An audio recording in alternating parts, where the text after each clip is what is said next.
Welcome to Sara Gonzales Unfiltered. It's a party in here, as one of my friends at the table just said.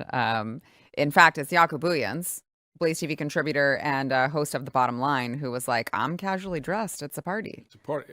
Hanging with you is a party. It's always, I am the party. That's why I try to tell people. Hello, sunshine. Look at that dress. I walk in and I say, party's here. And nobody believes me. We do. But you guys. We do. You guys always believe in me. Matt Trying to Marsden. convince Steven, though. Yeah, Steven. It's taking time, but he's going to get there. Eventually.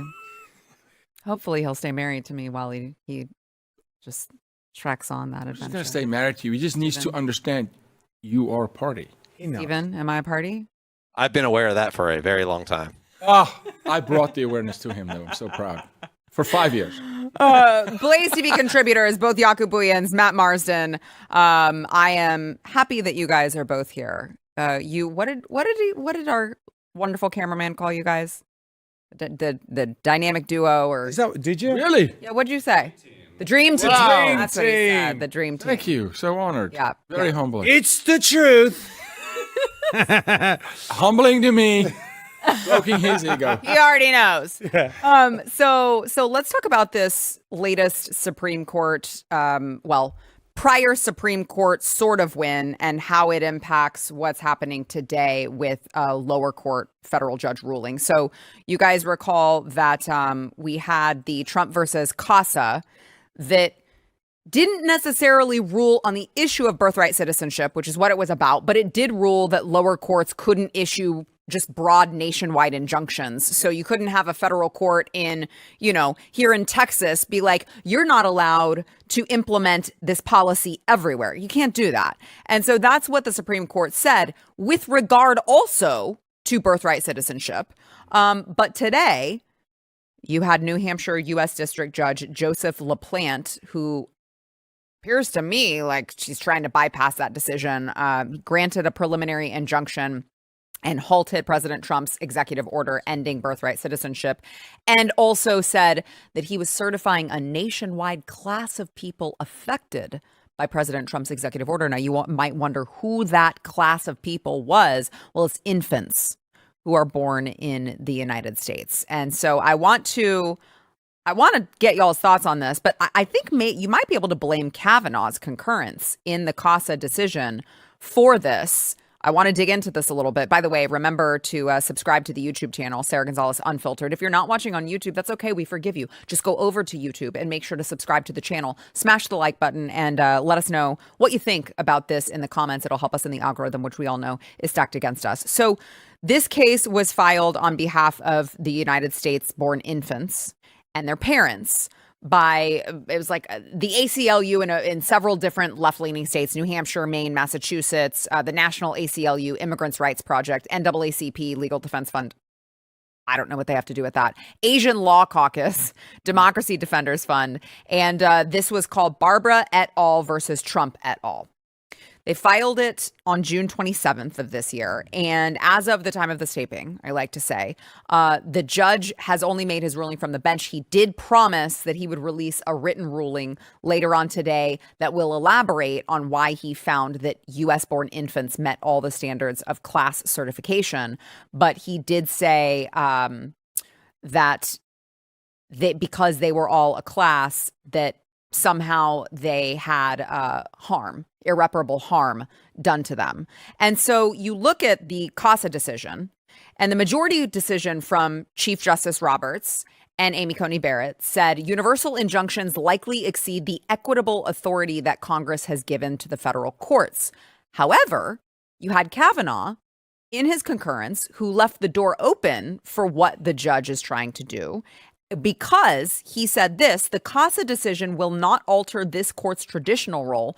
Going forward, in the wake of a major new federal statute or executive action, different district courts may enter a slew of preliminary rulings on the legality of that statute or executive action, or alternatively, perhaps a district court or courts will grant or deny the functional equivalent of a universal injunction. For example, by granting or denying a preliminary injunction to a putative nationwide class under Rule 23b-2. So that particular rule that he's talking about, I'm getting in the weeds here, but it all matters. Okay, so in order to have a judge take class action, you've got Rule 23.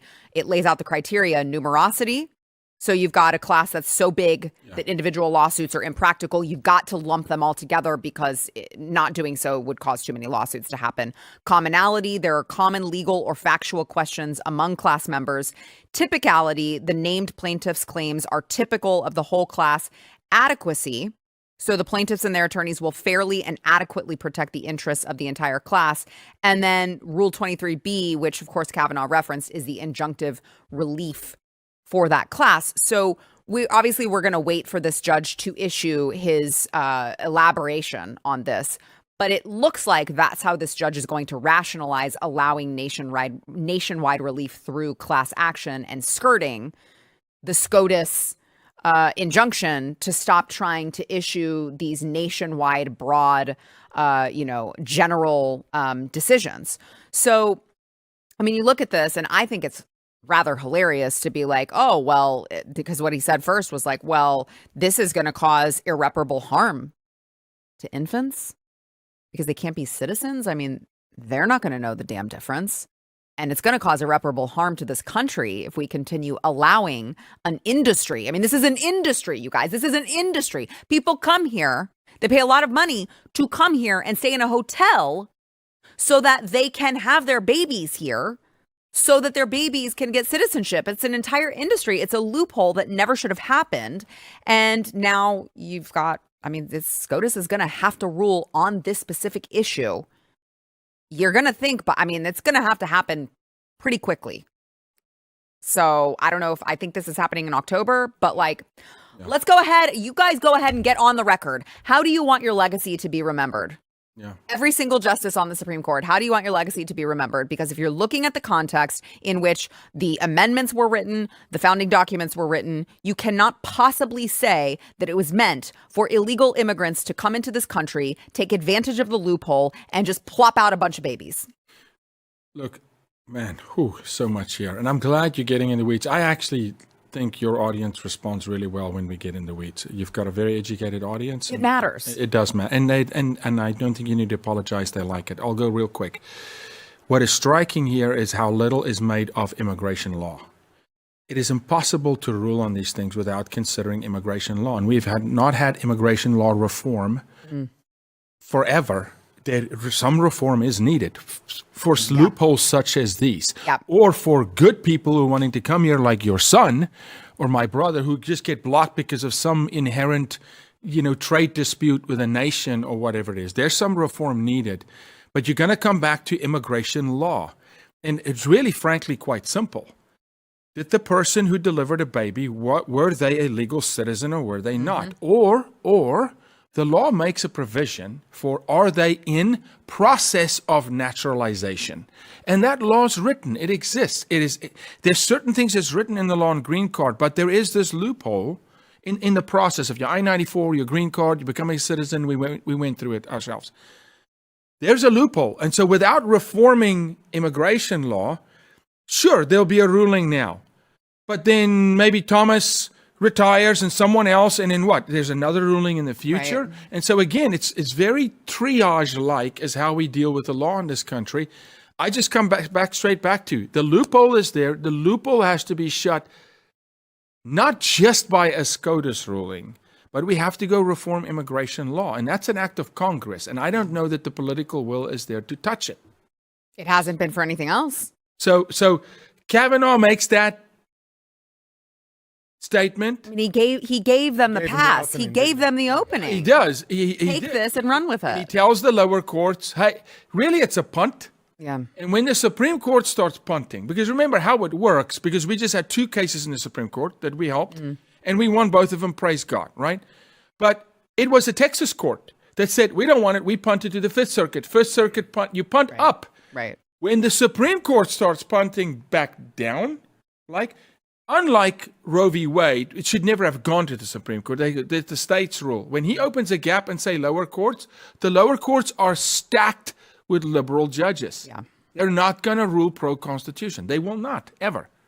Well, look, part of the issue with this is, number one, you have, we want smart justices, right? But as I said before, when remarking on people that go after their PhDs, for example, they're encouraged to find something different rather than looking and assessing something that's gone on in the past and saying, yes, that's great, and doing a commentary on it. They're encouraged to find something different. And I do think that in this day and age, we've got a bunch of intellectuals on the Supreme Court, which, we should have. They should be very smart.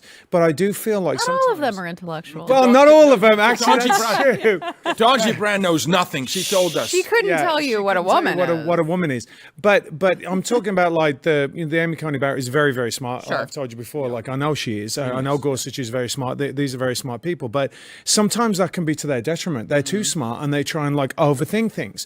The way I look at this is we are at war right now. You cannot look even back to when this law was very first passed. You can't look back and say that things are the same. We have air travel. We have people coming into the country. We have people that want to do us harm and understand and know that if they come into the country and have a baby here, then they can stay here or the kids can stay here. It's a different time. And like you said, we need to look at things as we know with people are coming across the border who are illegals, we have terror cells coming over that are illegals. We have, and we also have people that want to do us harm coming over here legally. So this is a massive problem. So I think that we need to look at this law a little bit more holistically, as you're saying, as in looking at the immigration law as a whole and how it impacts the country on multiple different levels. And as you said, Sarah, they're looking at it how is it impacting the infant? I'd argue that it actually does, because in the sense that if you're born in America, you have a greater chance of succeeding. And it's true. It is true. It is absolutely true. Let me tell you, my kids have more of a chance of succeeding in this world because they've been born in this country. Of course. But there is a path to immigration. Right. Yeah, but we did it the right way. We came over, and our kids are Americans that love this country. And you could use that excuse for so many different things. It doesn't make it right. It doesn't, but what you have to look at in this instance, which is what we're asking them to rule on, is what is best for the country, not necessarily what is best for the individual. You know what I'm saying? Like, we have to look at what is a net benefit for the United States of America, not necessarily what is the net benefit for each individual that comes in. I don't want to, and that's why they're making class, but I don't want to derail this conversation, but I want to say one thing. Let's just put this in context. A terrorist comes over, has a baby. Okay? Problem. Because the ideology, remember, Islam, and now I'm going to really rock the boat, okay? People say radical Islam. No. There's just Islam. In its doctrine, it is radical. In its doctrine, it is not who we are as a Christian nation. The ideologies from other nations that has been coming into this country are not ideologies where people are willing to say, I'm willing to adapt to the American ideology, the American way of life. Those ideologies don't change because you were born here. It is generational. It's belief systems. And we are losing our identity as a nation. 100%. So how when Israel's decimated, rebuilt 13 times, when a queen rolls in and say, rebuild the nation, how did Israel rebuild themselves? They birthed a new nation. You go to the kibbutzes, 11, 12 kids.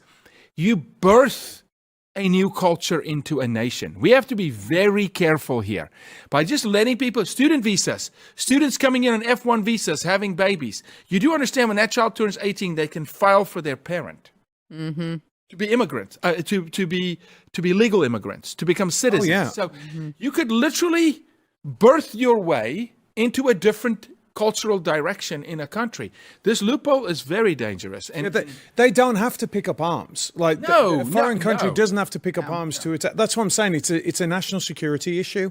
It's not just an immigration issue, and that's why they need to look at it. These people live in their own little pockets, their own little utopias, and they don't understand what's going on outside of ivory towers. Yeah, going from the law school that they used to teach at to the dinner parties they have with all these intellectuals that like to hypothesize about everything. Yeah. To the Supreme Court, they don't understand, and the Supreme Court, and with what he did there, has made a rod for his own back, because they've got to deal with this now. And by the way, Sarah, the reason why they punt this is because the left is so violent.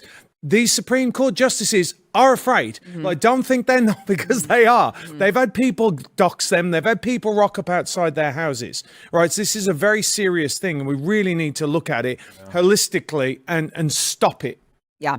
Yeah. I mean, I would say too, not that I disagree with you, but let's not forget their job at the Supreme Court is this constitutional? Is this what the law is supposed to say? Not even like, how does this necessarily affect an individual or the country or whatever, but like, is this what Or a class.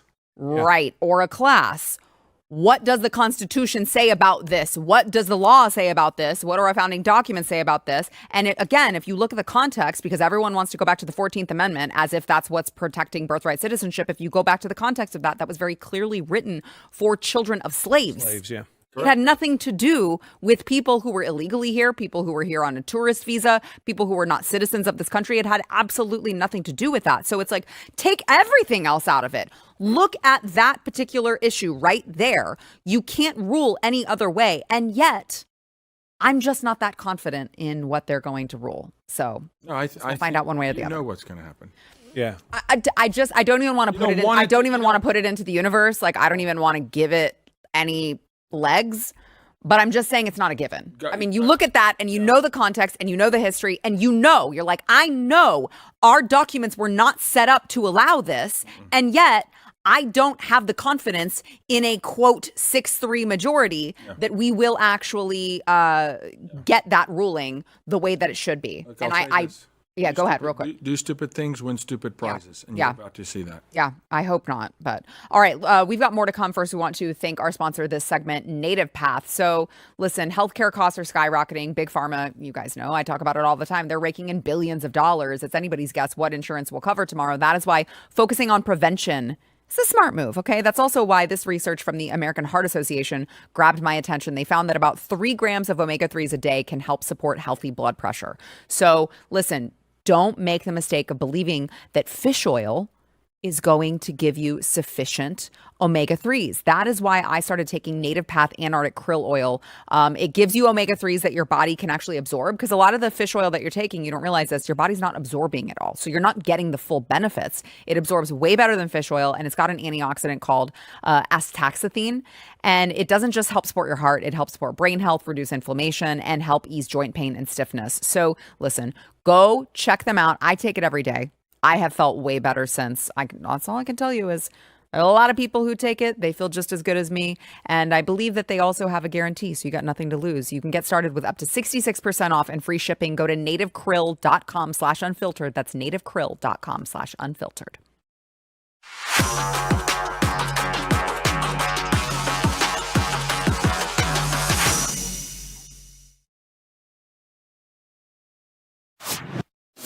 So we're not done talking about Jeffrey Epstein and the story that, that I guess one would say maybe they really botched the handling of this. Now, we had new information that was brought to light from judicial review that I will say, it's like, okay, hold on.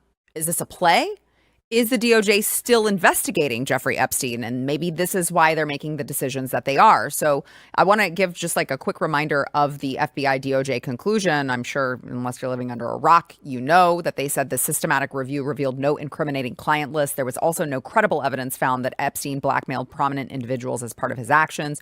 We did not uncover evidence that could predicate an investigation against uncharged third parties. One of our highest priorities is combating child exploitation, bringing justice to victims. Perpetuating unfounded theories about Epstein serves neither of those ends. To that end, while we have labored to provide the public with maximum information regarding Epstein, blah, blah, blah, blah, blah, it is the determination of the DOJ and FBI that no further disclosure would be appropriate or warranted. However, you have going on at the same time, February 2025, Judicial Watch filed 3 separate FOIA requests for records depicting the identities of clients or associates of Epstein. Requests were sent to the DOJ Office of Information Policy and Criminal Division, and then 2 separate requests were sent to the FBI. April 2025, Judicial Watch had to sue because the DOJ and FBI didn't respond. And then July 7th, a couple days ago, the DOJ and Judicial Watch submitted a joint status report for the lawsuit, which said, for FOIA requests regarding any and all Epstein records, the FBI has run its initial searches and is in the process of reviewing those search results. For FOIA requests concerning the communications of Director Patel's regarding FBI client list, Epstein client list, I can't read. The FBI search efforts are ongoing. The FBI does not yet have an anticipated number of documents or anticipated dates for the release. And the joint status report said that the initial search efforts are ongoing. So then it starts to it's like, okay, did you guys have a bunch of documents deleted that you're still looking for? Because if that's the case, can you just tell us? Mm-hmm. Can you just tell us? Mm-hmm. Take an L like a man, step up and say, hey, we promise you something. Sorry, I'm interrupting. No, please. Here's what I want you to hear me say. The CIA is who's being protected here. The whole Epstein operation from the get-go is a CIA op. From Robert Maxwell to Ghislaine Maxwell, Jeffrey was a target. Robert handled Jeffrey. Robert gets killed on his yacht, gets thrown overboard. Mm-hmm. This is a CIA op. With the breadth of information, of national intelligence, of people involved, that they will never release. Not just they, Biden, they, Bush, they, Clinton, they, Obama, they, all of them. Because remember, there's no new evidence on Jeffrey Epstein. We had all of this in 2007. Right. Acosta. But... Right. Final word here. I know a little bit about this because 31 years I'm fighting human trafficking. Epstein is convicted as a human trafficker, which means human trafficking's definition in America is the exploitation of persons through the mechanisms of force, fraud, and coercion, which means he sold people, 2 people, for sex. So to tell me, as a 31-year veteran expert in this, that Epstein and Maxwell had no clients is dead on its face. You convicted him and her on human trafficking. They sold people, and people meaning minors, right, 2 other human beings for sex. There were absolutely customers who paid for sex, right? Because you convicted him of human trafficking. Maxwell's guys, they're convicted of human trafficking, but there's no victim and there's no customer. There's no, if there, I mean, like, let Maxwell out today. If I'm her lawyer, I'm filing for dismissal. 1,000%. Why am I in here? 1,000%. Why am I convicted of human trafficking if there's no victim and there's no customer? Yep. Right? Yep. This is not even difficult. This is borderline just basic. Cop down the street investigator can just go put a case together. Go interview people that were there, who was on the island, the pilots that flew the plane, the hotel staff, bring people in, subpoena them, go to Wall Street, look at the book, look at everybody's money he was fake managing because the guy couldn't manage the lemonade stand. They went to Trump in 07, 08. Trump said, come, I'll talk to you. I'll tell you everything I know about Epstein. Go to everybody else on Wall Street. They're not. Why? Because of what you'll find. Yeah. Yeah, I mean, when I said this when it happened, the reaction from Trump and Bondi, I'm an actor, and I can tell you that was the fakest reaction I have ever seen in my life. It was like, come on, look. He said, move on. Yeah, What do you mean, move on? What do you mean, Sarah, move on? I'm so sorry. My phone, I want to show you, my phone has blown up by victims. Yeah. And over 50 NGOs in this country calling me, go, Jaco, do something. I go, hey, guys, I don't have a magic wand. I can't. Yeah, I think what I truly think, and I was thinking about this the other day, and I can't remember whether I said it on the show, But I think that what they're doing right now, the only reasonable explanation that I can have that people like Dan Bongino, who I think is, I've said this over and over, I think is a legitimate guy. I think he's a good guy. Like we all know that he's a good guy. He gave up millions of dollars to go and do this. So why would he tarnish his own reputation? He would rather walk, I think. So what I think is happening is they are leveraging this right now and they're prosecuting, they're going after other people and they're using it as leverage. If I might be wrong because, look, we've sat in, we've spoken about 4D chess before and it's all been bullshit.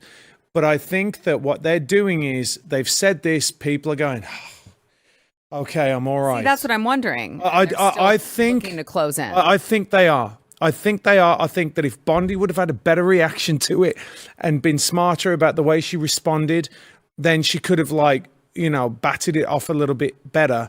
But I cannot see, we were with Cash. Yeah. I cannot see him saying I'm not going to go after him, and I certainly can't see Dan Bongino just letting it go. I don't believe that unless there's something coming from it, which means even if their boss Pam Bondi is telling them, I think they'd walk. I think that there's no way you give up millions and millions and millions of dollars and a great life doing a podcast to go and work for the FBI and then be compromised like that. I don't believe it. Everything in my heart wants you to be right, but I'm just too close to it and I see too many things. I'm back there Monday. I will tell you this. You may very well see them leaving. You may very well see them say, I didn't sign up for this. I signed up for justice for the American people. This goes so high. So high. This is above presidents. This is not even Pam Bondi's call. Pam Bondi walked into a bandsaw, albeit I don't think she's not the right person for the job. But she walked into they believed they walked into one thing, and they're in a pickle. They're in a real pickle because the American people should never let this go, because this is not about Jeffrey Epstein. This is about justice for any American. This is about, can we trust our government? Can we trust the leadership? Will you fleece us? And I'm telling you this time here, this is so big, and it's always been so big. Multi-nations are involved. You've got MI6 involved. You've got Mossad involved. You've got French intelligence involved. This is decades of using sex, selling people to get leverage on nations. Mm-hmm. On politicians. This will go, if this thing truly unravels, you will retroactively go back and take medals and awards and titles back. How people got elected. Good, they should. Yeah. That's what the American people want. Yeah. But for the political class, right, they self-preserve. Yeah. Well, I hope that I don't know. It's just going to be a stain on this administration if this is actually how it ends. If there's nothing left to the story and that's it, and that's how it ends, it's going to be a very disappointing part of the administration. Not to say that there aren't other great things, amazing things that this administration is doing and have done, and all, we're already seeing the effects of that. We can fix this, though. There's ways to fix this. They have to. I just can't say everything I know, but there's ways to fix this. I'm telling you, they can fix it, and they can fix it quick. A very sad part about this is it's just washed the P. Diddy thing off into oblivion. Yeah. Nobody's even talking about that. But again, the victims are the losers here. Yeah. All right, gentlemen. Well, I hate to end it with you guys on that note, but I'm gonna. Matt Marsden, Jaco Booyens. I were treated over. Miss Sunshine herself. I appreciate you. Get guys. out. All right. Get fired. Guys, I've got some interviews coming up. You're not going to want to miss. We'll be right back.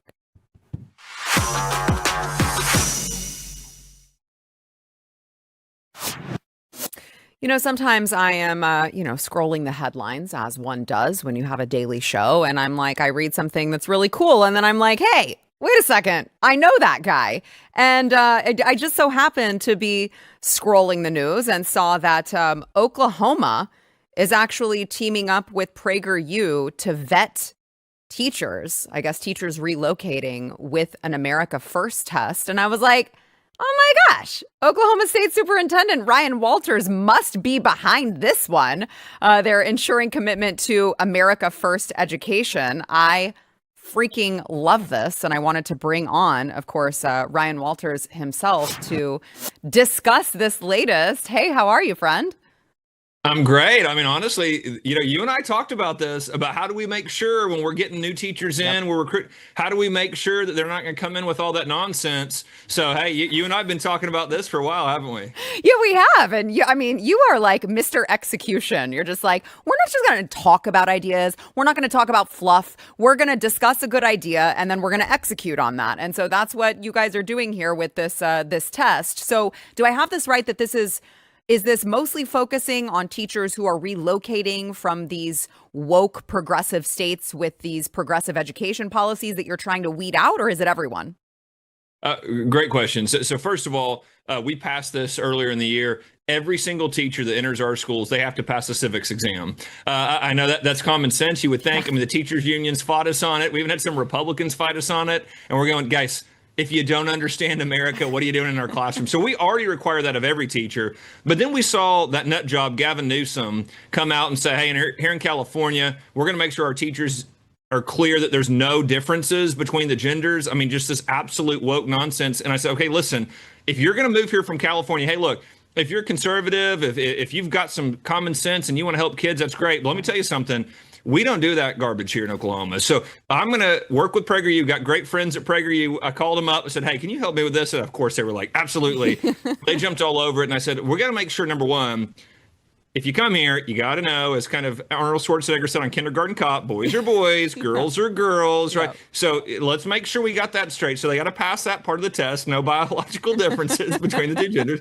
And then number two, we said, you got to understand and appreciate that America is exceptional, that America is the greatest country in the history of the world. We've seen New York and California have their teachers go in and tell kids to hate America, hate this country. Not happening here. You're not welcome here. You're not going to be in our classroom. So you're also going to pass that test to make sure that you do understand American exceptionalism before we put you in a classroom with our kids. What about, you mentioned this should just be kind of common sense, and I completely agree with you. And I want to ask you in a minute what the excuses were for fighting against that. But do they need to also know something about the Constitution? Because I realize there are a lot of teachers that like there's a lot of dust on there, if they even have it at all. They got to dust it off before they can read it.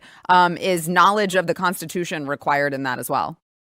Yes, ma'am. Absolutely. They got to know the Constitution. They have to know the Declaration of Independence. And that was where we took it a step further. Obviously, we required every classroom to have a Constitution, the Bill of Rights, Declaration of Independence, and a Bible in every classroom, because, of course, those are the building blocks of American civilization. But we took it a step further. We said, and you're going to know about those things, and you're going to teach about those things. Because, again, it's one thing to have it on the wall. It's another thing to have it there. Every teacher has to pass an exam about the Constitution, Declaration of Independence, to make sure they have that knowledge. And so we are taking it a step further to go, listen, it's one thing to have it. Of course, that's important, but it's another thing to ensure that the teachers have the background knowledge. And then we put it all in our standards to say every kid from kindergarten to their senior year, they're going to learn about the key documents in this nation's history. We want to make sure that we're developing good citizens that can protect this country. As Benjamin Franklin said, it's a republic if you can keep it. Mm-hmm. We got to keep it. And that comes with making sure the next generation understands what made us great in the first place. Yeah, amen. So then I want to get back to that question. You said that you got a lot of pushback, which is honestly, this bonkers to me that anyone would be like, how dare you tell us that we need to grasp a concept of civics. It's like, yeah, that should be a no-brainer here. But they push back against you. You said not just the progressives, but some of the quote Republicans, I'll use air quotes there, push back. Like, what are they giving you any sort of excuse as to why they think that shouldn't be a thing that they should know? Oh, yeah. Okay. Well, let's start. Yeah. So first of all, by the way, as we deal with in red states, you deal with it in Texas. My biggest problem are these Republicans, these spineless Republicans that I go, guys, we got a super majority. Have you ever talked to like a person in Oklahoma? Like go to a diner anywhere across the state, talk to parents. It's common sense, guys. Yep. But you got Republican sellouts that take teachers union money that fight and they go, oh, this is another obligation for teachers. I go, this shouldn't be an obligation. By the way, our inbox has been flooded with teachers who are going, hey, we'll take that test. You know, we love the Constitution. Hey, if we're coming to teach, absolutely, we'd be happy to show this. So again, it weeds out all those terrible left-wing activists anyway. But Republicans continue to make these excuses. I deal with these woke school administrators too that go, oh, I had reporters locally going all day about, oh, this is going to prevent more teachers from joining. And I go, let me be clear. if you're a woke activist, you are not welcome here. Like the end of discussion. Like, I mean, it's just such nonsense. But you always hear these excuses from woke school administrators, from Republicans that take teachers union money. That again, there's no other explanation other than if you don't want to do this, if you don't want to pass these tests, you're trying to indoctrinate our kids. And again, Gavin Newsom can have all of you. I mean, he can stick all those woke teachers into their classrooms all day long. Here in Oklahoma, our parents want our kids to love this country. They want them to get a great education. So we're unapologetic about that. And again, they can go somewhere else. Yeah. What has the, have you gotten any, super pushback from, I know the left. And if I know them the way that I think they do, at least how they operate with me is that anytime I come out with something that they don't like, I get the death threats. I get the emails, the letters, how bad has it been for you with this? Again, should be a very common sense, nonpartisan, bipartisan even agenda to make sure that our children are educated in the things they need to be educated in. Somehow super controversial because you're doing it. So how bad has that been for you?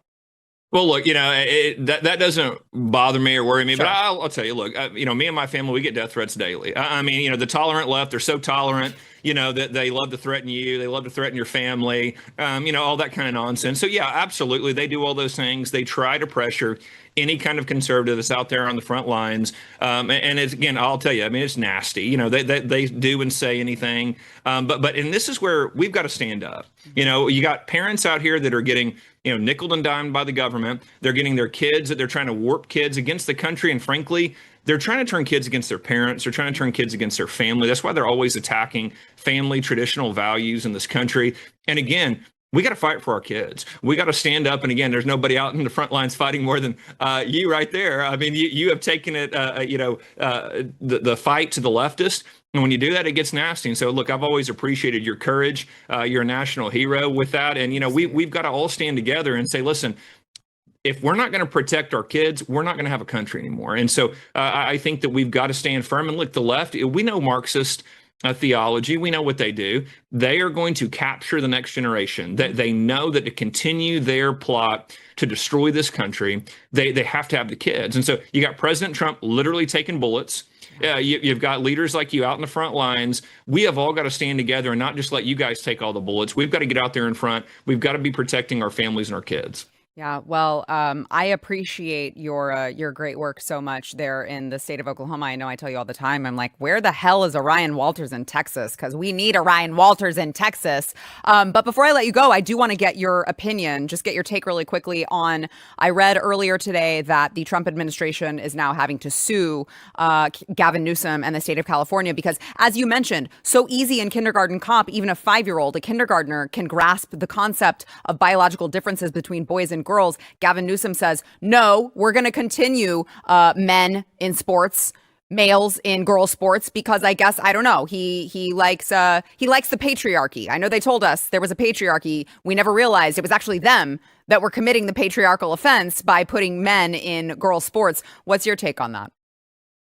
Here's my take on it. Listen, I'm a history teacher. That's what I was doing before being in this position. And President Trump's going to go down as one of the greatest presidents in American history, probably the greatest president, because what he's facing is one of the biggest existential threats to our country, the radical left that wants to destroy the country. And he is holding firm, and he is saying, California, we are not going to let you completely take the West Coast and dump it into the ocean, basically with what you're doing. We're not going to let you turn and warp the minds of these kids. We're not going to sit back and watch. Look, there's a ton of good folks in California that are just sitting there under a tyrant that is twisting the minds of the future of this country. And President Trump's going, not on my watch, it's not going to happen. And so I can't tell you how much I appreciate President Trump, how much I appreciate Linda McMahon taking the fight to the radical Marxist in California. And it is amazing. You remember, he just did a podcast with our friend Charlie Kirk just, a few weeks ago, and he's going, Gavin Newsom did, trying to walk back his transgender position. But, then he heard from his Marxist donors, he heard from those radical left,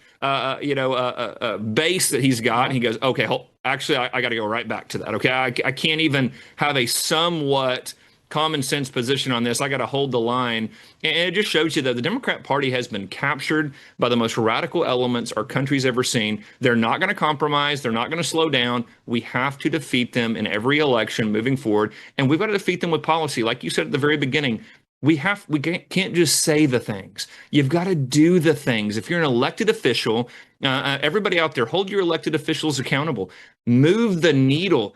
Conservative policy benefits everybody. That's what I always tell leftists. I know you hate it. It actually benefits you and your family to not pay higher taxes and not have the government's foot on your throat. I know that you can't see it that way. I know that you're so radicalized you can't. But these policies make for better states, better cities, stronger families. And so we've got to continue moving the needle with conservative policy. Yeah, it's funny you say that. I was just thinking that earlier today. With respect to everything that you're talking about, obviously education and everything that you're talking about, taxes, but also the inflation rate, which is just, I mean, it's incredible how quickly President Trump has changed that. And that's what we kept telling these people when we moved into, past the election. We saw that Donald Trump won and we were like, oh, it's okay. We're going to let you guys have lower grocery prices too, okay? You get the lower gas prices as well. You get to take advantage of the lower inflation as well. It's for everyone here, all right? I know you hate us. I know you wish we didn't exist, but we're going to allow you to benefit from these policies as well. Closed border, you're going to benefit as well. And it takes a while with them, but maybe they will finally grasp the concept with the two brain cells that they have to rub together. And they're going to lose every election moving forward. I mean, President Trump has connected with voters like no politician we've seen. I mean, he has gone to people. He's won the argument. Margaret Thatcher, you say, hey, you win the argument, then you win the election. He won the argument. He went on, all these podcasts. He did these long form interviews. You had Joe Biden, Kamala Harris hiding out, only doing these 90-second clips and everything else. President Trump went out there and said, no. Hey, I'll engage. I'll talk to you for 2 hours. I will dig in. These policies work. He won the debate. He won the election, and he has forever changed this electorate. But we've got to stay on offense, and we've got to fulfill our promises. President Trump's fulfilling the promises. Red states need to act like red states. It's time for our red states to support the America First agenda, move the needle. And again, we will grow more and more voters that go, you know what? Actually, this stuff works. Actually, I was over here, but the proof's in the pudding. And if we will continue to hold firm, make tough decisions, don't back down to a woke mob, the policies work. You will see more and more people that understand that over time. Look, they've been lied to. We're talking about an education system that has lied to people for decades. And so now people's eyes are being opened for the first time going, these policies, they do make sense. They do work. This is the America I want to live in. America can be great again. And it's very inspiring. Yeah, I totally agree. Well, my friend, I appreciate your leadership and your courage over there in Oklahoma. I hope other red states follow suit. Thank you very much. Love to see you soon, Sarah. Thank you for having me on. Yeah, let me know next time you're here. Thank you so much. We'll talk soon. See ya. See ya. All right. We have another interview you're not going to want to miss when we return.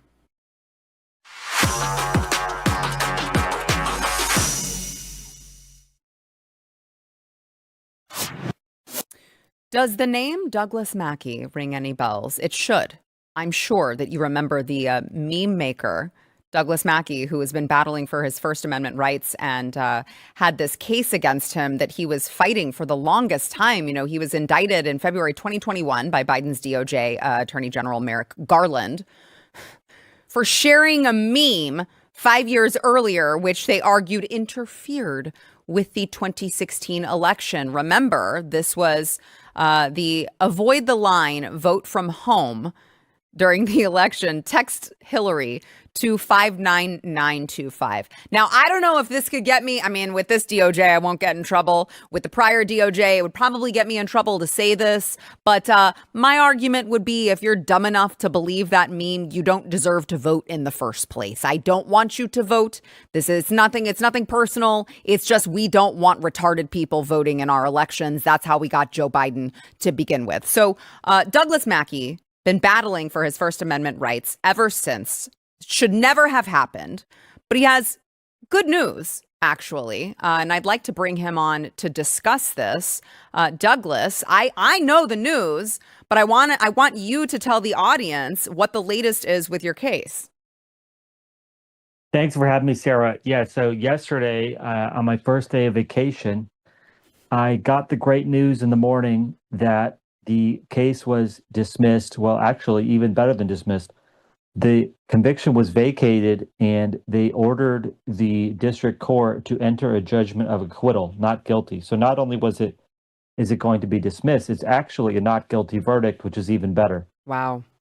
So obviously you have had to pay a ton of money. I know you've got a give, send, go that people were able to donate for all of your legal bills and stuff like that.